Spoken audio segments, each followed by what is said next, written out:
منم بابەتانە لەگەڵ میوانەکەم باس دەکەم بەڕێز تیم کۆنستەینتن شرۆڤەکاری سیاسی و نووسەر لە واشنگتن تایمز لە دەوحەوە لەگەڵ کوردستان 24 بەڕێز تیم سپاس کە لەگەڵ کوردستان 24 منەمێ باس لە گۆڕانکاری لە استراتیژیەتی ئەمریکا لە پەیوەندیەکانی دەرەوەیدا بکەم ئەوەی کە دەیبینین لەگەڵ هەرێمی کوردستان ئەم پەیوەندیە لە چه ئاستێکدایەوە ئەم قۆناغانە بۆ بەرەو پێشچوونی زیاتری ئەم پەیوەندیە چۆن دەبینی لە نێوان هەولێر و واشنگتن؟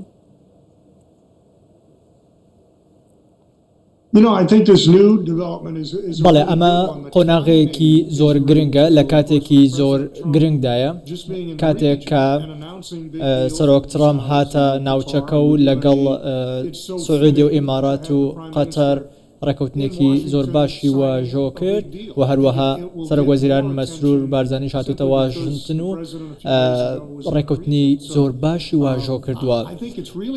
ئەمە زۆر گرنگە بۆ پەیوەندیەکانی هەردوو وڵات و گرنگە بۆ هەرێمی کوردستان گرنگیشە بۆ ئەمریکا. باشە پێت وایە ئەمریکا تەنها لە بواری وزە و ئابووری و بەرهێنان لەگەڵ هەرێمی کوردستان پەیوەندیەکانی بەردەوام دەبێت یا دیدگا و استراتیژیەتی داهاتووی ئەمریکا بۆ هەرێمی کوردستان پەیوەندی بە گۆڕانکاریەکانی ناوچەکە و پاراستنی بەرژەوەندیەکانی لە ڕۆژهەڵاتی ناوەڕاست لە ڕێگەی هەرێمی کوردستانەوە هەیە؟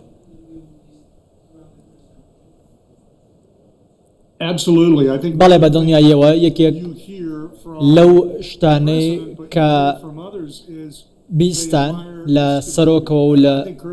لە بەرپرسانەندیەکەی ئیدارەی ترامپ سەقامگیریە. من پێم وابێت هەرێمی کوردستان هەرێمێکی سەقامگیرە بەهێزە چەندین ئامانجی دوور و درێژی هەیە و چەندین ئامانجی بەدەستهێناوە بەردەوامە لە بەدەستهێنانی ئامانجەکانی. ئەمە تەنیا بۆ بەرژەوەندی هەرێمی کوردستان نیە بەڵکو بۆ بەرژەوەندی کۆمپانیا ئەمریکەکانیشە. ئەم ڕاگەنراوەی ئەم هەفتەیە زۆر گرنگ و استراتیژی و بەهێز بوو. ئەمریکا پەیوەندیەکی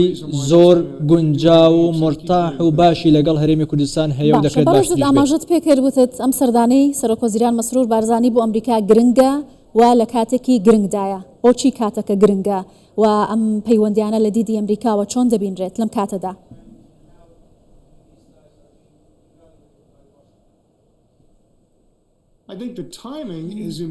کاتەکەی گرنگە چونکە چەندین ئاڵۆزی لە ناوچەکە هەیە. لەو ساتەوەی کە سەرۆک ترامپ هاتە ناوچەکە و ڕێکەوتنی واژۆ کرد و هەروەها لە هەمان کاتیشدا سەرۆکوەزیران هاتە واشنگتن و ڕێکەوتنی واژۆ کردووە. ئێستا ئەمریکا سەرنجی لەسەرەوەیە بزانن چی ڕوو دەدات لە ناوچەکە. کاتێک کە سەرۆک ترامپ سەردانی ڕۆژهەڵاتی ناوەڕاست دەکات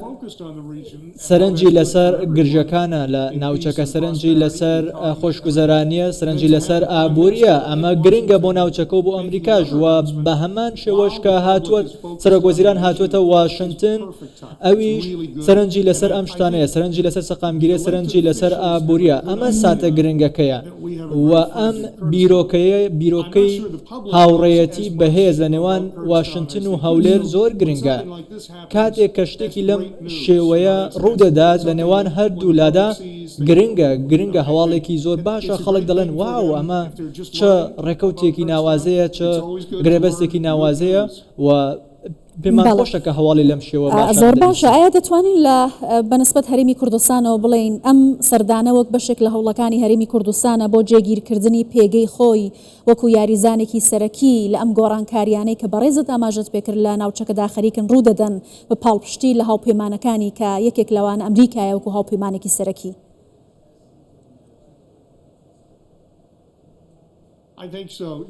بەڵێ من پێم وایە پەیوەندی دەگەڕێتەوە بۆ سەردەمی جۆرج بوش، ئەو کاتێک کە هەرێمی کوردستان و ئەمریکا لە پەیوەندێکی زۆر نزیک و باشدا بوون. لە چەند ساڵی ڕابردوو کاتێک کە هەولێر بەرەو پێشبوون چوونی زۆر باشی بەخۆیەوە بینەوە بۆتە ناوچەیەکی زۆر سەقامگیر و بەردەوام لە گەشە سەردندایە. ئەمە وای کردووە کە لە کەرتی تایبەتدا هەنگاو بە هەنگاو بچێتە پێشەوە. ئێستا دەبینین کە کەرتی تایبەت لە هەرێمی کوردستان زۆر گرنگە و بەرهێنانی ناوازە دەکرێت و من دڵنیام کە حکوومەت دەوێت بۆ بەرهێنان و بازرگانی زۆر باش لە کەرتی تایبەتدا بکات و کەرتی تایبەت بێتە بۆ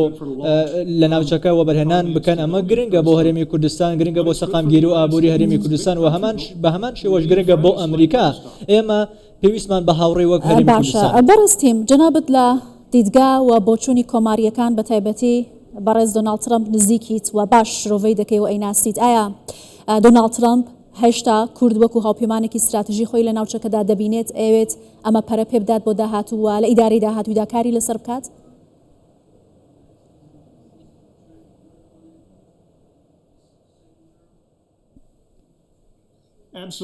بەڵێ بە دڵنیاییەوە سەرۆک ترەمپ ئەوەی کە سەرنجی لەسەریەتی بازرگانیە دەیەوێت چۆن بتوانێت بازرگانی بکات بازرگانێکی سەقامگیر و لە چ شوێنێکدا بازرگانی بکات و چۆن لە بەرژەوەندی گەلی ئەمریکا بێت کاتێک کە سەیری ناوچەکە دەکات دەبینێت ناوچەیەکی گرنگە بۆ نمونە لە سووریا ئەوەی کە ڕوودەدات ئەوەی پێشتر لە ڕابردوو ڕوویداوە و لە هەفتەی پێشوش کە چەند ڕاوێژێکی پێدرا بۆ ئەوەی سزاکانی سەر سووریا هەڵگرێت ئەمەش دەبێتە هۆی سەقامگیری ناوچەکە و دەرفەتێکە بۆ گەلی سووریا هەر بۆیەش ئەم بڕیارەی داوە کە سزاکان هەڵگرێت و هەروەها ئەمەشی لە هەرێمی کوردستان هەیە سەقامگیریەکە و ئیدارەی ترەمپ سەرۆکی ئەمریکا چاوی لەوەیە کە وەبەرهێنان لە ناوچەکەدا باش ئاماژێت بۆ بەرهێنانی ئەمریکا کرد لە ناوچەکە لە دوای واژۆکردنی و ڕێککەوتنەی حکوومەتی هەرێم لەگەڵ دوو کۆمپانیای گەورەی ئەمریکی لە واشنگتن لە ژووری بازرگانی ئەمریکا حکوومەتی عێراق ڕاگەنجاوێکی دژ بە ئەم ڕێککەوتنە بڵاو کردەوە وەزارەتی نەوتی عێراق لە کاتێکدا کە گوشارەکانی ئەمریکا و سزاکانی بۆ سەر عێراق بۆ هاوردەکردنی گاز لە ئێرانەوە بەردەوامە لەلایەکەوە ڕێککەوتنی و بەرهێنانی گاز و سامانە سروشتیەکان لەگەڵ هەرێمی کوردستان دەکات ئەم گرنگیدانەی ئەمریکا بە جیاواز لە عێراق لەگەڵ هەرێمی کوردستان چۆن دەبینی؟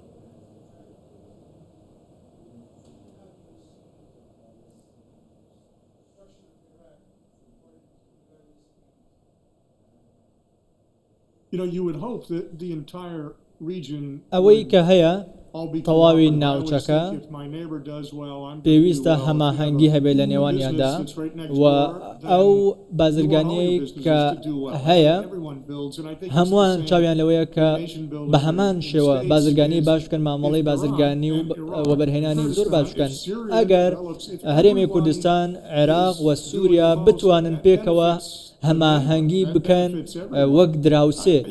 بازرگانی و بەرهێنان بکەن ئەمە بۆ هەرسێ لا باشە ئەگەر بگەڕێیتەوە بۆ 50 ساڵ لەمەوە پێش ئەو کاتێک لە باشووری ئەفریقا ئەو دۆخەی لەو سەردەمەدا هەبوو هەمووان چاویان لەوە بوو کە وەبەرهێنان بکەن و ئەو کاتەشی لە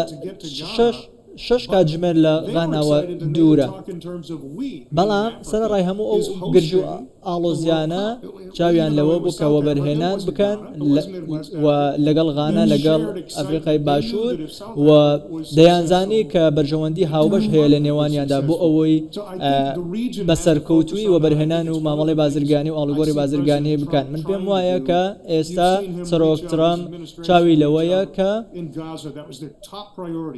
کارەکانی زۆر بە باشترین شێوە جێبەجێ بکات و ئەوەشی کە لە غەزە کاری لەسەر دەکات چاوی لەوەیە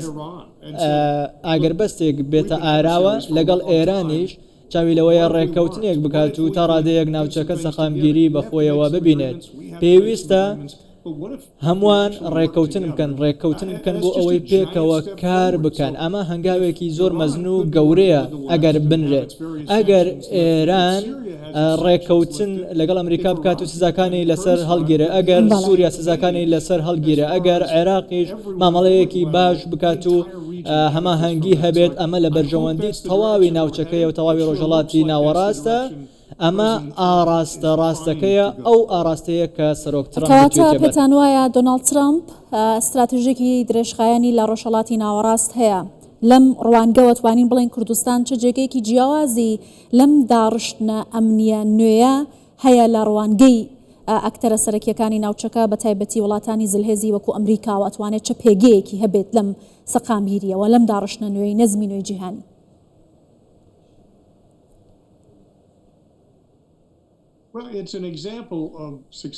ئەمە نمونەی سەرکەوتنە. ئابووری بە شێوەیەکی باش دەچێتە پێشەوە، پلانی زۆر باش هەیە، نەک بۆ پلانەکە بۆ سبەی نەبێ بەڵکو بۆ ساڵانی داهاتووشە سەقامگیرێکی زۆر باش هەیە. ئەمە گرنگە. من پێم وایە ئەوەی کە سەرۆک ترامپ دەیبینێ، ئەوەی کە سەرۆک ترامپ گرتوویەتیە بەر نمونەیەکی زۆر جوان و گرنگە کە دەکرێت چی بکرێت لە ناوچەکەدا. لە ناوچەکە ئابووریەکی زۆر باش هەیە، سەرڕای ئەوەی کە ئاڵنگاری و ئاڵۆزی و کێشە هەیە، بەڵام ئابووریەکی زۆر باشی هەیە. کوردستان چەندین ئاڵنگاری هەیە تاوەکو مامەڵەی لەگەڵ بکات، نەک لە ڕابردوودا بەڵکو ئێستش چەندین ئاڵنگاری و بربەس هەیە، بەڵام سەرڕای ئەوەش دەکرێت ئابووریەکەی بەرەو پێشەوە ببات. ئەمە نمونەیەکی زۆر گرنگە کە سەرڕای هەموو ئاڵنگاریەکان هەرێمی کوردستان ئەم هەنگاوی ناو دەیەوێت وەبەرهێنان بکەن. من پێم وایە سەرۆک ترامپیش ئەمە دەبینێت و ئەم باشە کەواتە ئەمریکا پاڵپشتی لە هەرێمی کوردستانێکی بەهێز و بوریەکی سربەخۆ بۆ کوردستان دەکات. ئەم ئاماژانە و ئەم سەردانەم کۆبوونەوانە و بە گرنگیە وەڕوانین لە هەرێمی کوردستان ئاماژن بۆ ئەم هەنگاوی ئەمریکا بەرامبەر بە هەرێمی کوردستان.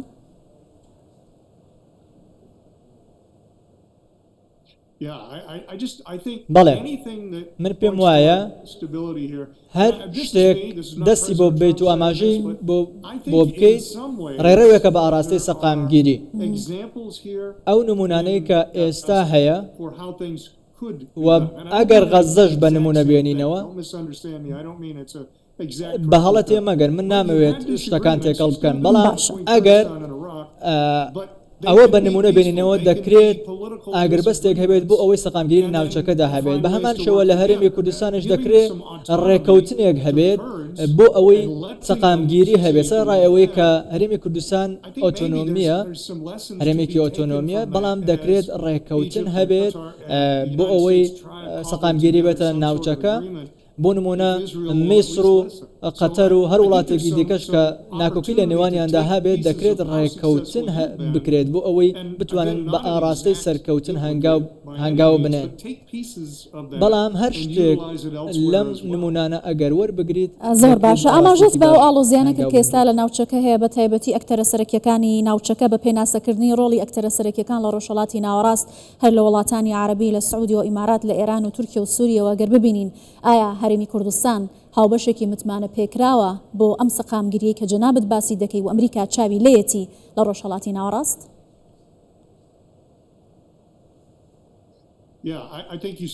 بەڵێ من پێم وابێ ئەم هەفتەیە بینیمان بەڕوونی و بەڕاستی بینیمان سەرۆک ترامپ زۆر باش ئەوەی نیشان داوە کە هەرێمەکە ناوچەکە ناوچەیەکی گرنگی جیهانەکەیە. ئەم جیهانەیە ئەم گردونەیە ئێمەلی دەژین و ئەو هەنگاوینە هاتە دەرەوەی ئەمریکا و هاتە ڕۆژهەڵاتی ناوەڕاست. بۆیە لەلای ئەو هەرێم ناوچەکە با بڵێن ڕۆژهەڵاتی ناوەڕاست ناوچەیەکی زۆر گرنگە. ئەو کاتێک کە پێش مانگی 2025 ئەو کاتی بێتە کۆشکی سپی ئۆڤڵ ئۆفیس پێشنیازێکی دایستی ویتکۆف بۆ ئەوەی بچێت ڕێکەوتنێک بکات تاوەکو غەزە ڕێکەوتنێک هەبێت و ئاگربەستێک هەبێت. بۆیە ئەم دەیەوێت لە ناوچەکەدا ڕۆڵێکی کاریگەر بگێڕێت، ڕێکەوتنێکی زۆر باش هەبێت و مامەڵەیە و پەیوەندێکی زۆر باش لەگەڵ وڵاتانی ڕۆژهەڵاتی ناوەڕاست بکات، ئەوەی بتوانێت دەیکات بۆ ئەوەی ئارامی و سەقامگیری و ئاشتی بێنێتە ناوچەکە تاوەکو بتوانێت بازرگانی و مامەڵە و ئاڵۆگۆڕی بازرگانی بکرێت. و دوای دوو سێ مانگ دوای ئەوەی کە سەرۆک ترەمپ هاتوۆتەوە کۆشکی سپی تا ڕادەیەک سەرنجی لەسەرەوەیە کە ڕۆژهەڵاتی ناوەڕاست زۆر باشە ئەگەر جیالەوە ئاز لە باری ئابووری وهروە و بەرهێنان ئەمریکاوە سەرنج بخەینە سەر هاوبەشی ئەمنی و سەربازی ئەمریکا لەگەڵ هەرێمی کوردستان بۆ پێی کە ئەوان لە سەردەمی هاتنی داعش و شەڕی تیرۆردا هاوپەیمانێکی سەرەکی بوون لە ناوچەکە ئایا پاڵپشتەکانی ئەمریکا بۆ هێزەکانی پێشمەرگە و هاوبەشی ئەمنی و سەربازی لەگەڵ هەرێمی کوردستان دەچێتە چه قۆناغێکەوە ئەکرێت بڵین بە جیاواز لەگەڵ عراق مامەڵە لەگەڵ هەرێمی کوردستان دەکات؟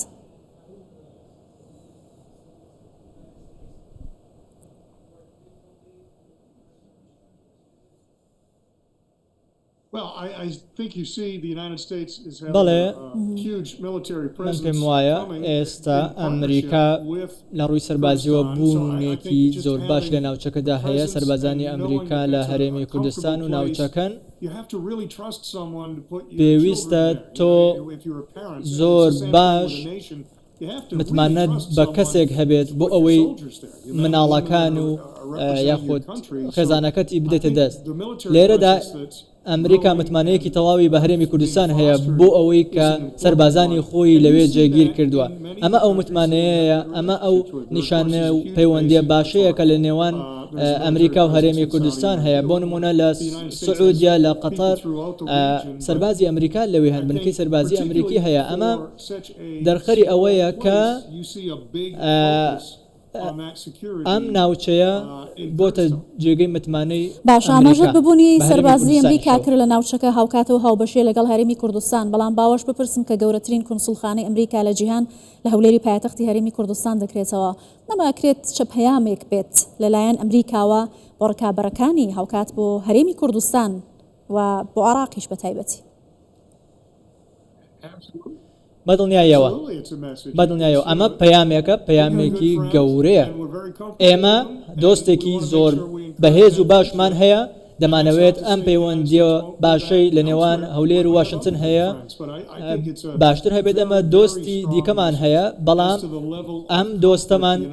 کە لە هەرێمی کوردستانن بوەکردنەوەی ئەم کوسڵخانەیە پەیامێکی زۆر گەورەیە زۆر باشە لە کاتێکدا کە ڕێبازی دۆناڵد ترامپ لە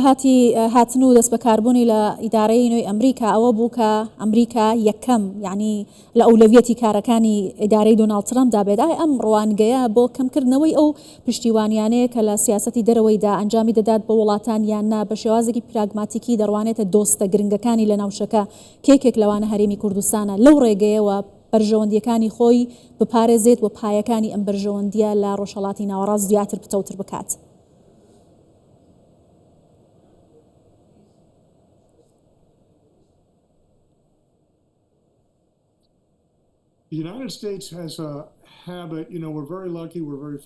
ئەمریکا چاوی لەسەرەوەیە کە ئابوووریەکی بەهێزی هەبێت لە تەواوی ناوچەکە و جیهانیش بەڵام کێشەی هەیە لە با بڵێن پێشکەشکردن و تەرخانکردنی ئەو پارەی کە دەیدات بزانین ئەم پارەیە کە تەرخان دەکات بزانێت ئایا لە بەرژەوەندی ئەمریکایە ئایا لە سوودی ئەمریکایە یاخودنا ئەوەی کە ئێستا ئیدارەی ترامپ دەیکات چاوی لەسەر ئەوەیە کە ئەو پارەی تەرخانەی دەکات ئایا ئەو کەسەی کە پارەکە وەردەگرێت پارەکەی بۆ تەرخان دەکرێت دۆستی ئەمریکایە و لە بەرژەوەندی ئەمریکا یاخودنا ئەگە لە بەرژەوەندی و لە سوودی ئەمریکا نەبێت ئەم پارەیە تەرخان ناکرێت ئەمریکا بەبێ هۆکار بەبێ بەمبەست پارە ناداتە هیچ کەسێک ئەمە سیاسەتی ئیدارەی ترامپە تەنیا چاوی لەوەیە کە لەگەڵ دۆستەکانی مامەڵە بکات لەگەڵ دۆستەکانی ئاڵوگۆڕی بازرگانی بکات پێم وایە ئەوەی لە هەولێر هەیە نمونەیەکی جوانە نمونەیەکی جوانی ئەم پەیوەندیەیە کە لە نێوان ئەمریکا و هەرێمی کوردستان. زۆر سپاس دەکەم بەڕێز تیم کۆنستانتین شرۆڤەکاری سیاسی نووسەر لە واشنگتن تایمز کە لە دەوحەوە لەگەڵ کوردستان 24 بووی سپاس بۆ شرۆڤەکانت.